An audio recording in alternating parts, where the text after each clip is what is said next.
በጽጌሬዳና በነብዩ በቅናት ትርር ትላለች ማለት ነው። ወደ ጽጌሬዳ ስልክ ሲደውል በጣም ተናዳ ነበረ።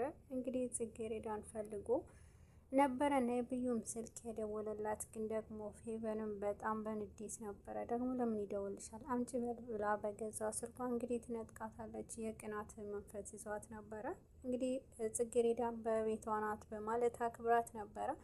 የነብዩ የተደወለው ስልክ እሷን እንድታወራ የሰጠቻት። በዚህ መሀል ነብዩም ስልኩ ስታነሳው ጽጌሬዳ አልነበረችም። ያንን ነገር ደግሞ አንቺ ነሽ እንዴ ብሎ በድንጋጤ ነበረ የተናገረው። በዚህ ሰዓት ድምፁም አላስደሰታትም ነበረ። እንግዲህ ምንድን ነው እንደዚህ አይነት ነገር የምትለው? አዎ እኔ ነኝ ጽጌሬዳ እንደዚህ የሆነች ምናምን ብላ ስታወራ ነበረ። በጣም ተናዳ በንዴት ውስጥ ገብታ ነበረ። እንግዲህ የጽጌሬዳ ስልክ መደወል በነብዩ በጣም አቃጥሏታል።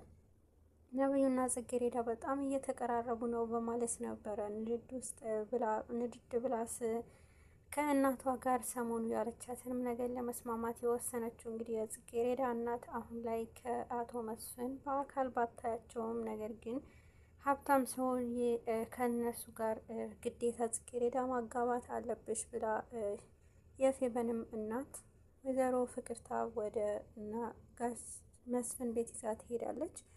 ጽጌሬዳና ነብዩ ስልክ መገናኘት አልቻሉም። እንግዲህ አሁንም በቅናቷ ምክንያት ስልኩንም ግን አንቺን አልነበረም የጠበቅኩት ጽጌሬዳ መስላኛለች ብለዋት ነበረ። እንግዲህ ነብዩም በጣም ደንግጦ ስለነበረ እና ደግሞ ከነብዩ ስልኩን ለጽጌሬዳ ስጫት ብሎ ለእሷ ይሰጣታል ማለት ነው። እንድትሰጣት ያደርጋል። በዚህን ሰዓት በጣም ተናዳለች። እኔን ላዋራ ፈልጋለሁም ስትለው ነበረ። ይሄ ነገር ደግሞ እሱ ማውራት ፈለገው ጽጌሬዳ እንደሆነ ስታስተውል በጣም በንዴት ስታዘው ነበረ። እንግዲህ ነብዩ በጣም ተበሳጭቶባት ነበረ። እና ታዲያ ምንድን ነው የምትይው?